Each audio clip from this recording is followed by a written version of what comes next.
सिर्फ हम लोग जो लोग इसको जान चुके हैं। मेरा बहुत आशीर्वाद है आपके साथ। क्या कह रही थी आप?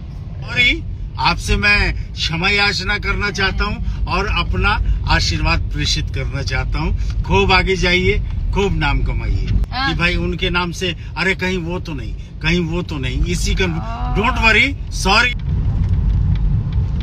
अरे वाह, आपका हाथ सर पर हो तो फिर चाहे कोई भी कितना ताकतवर क्यों ना हो, कोई फर्क नहीं पड़ता है। यार दीजिए उनको, आशीर्वाद दीजिए।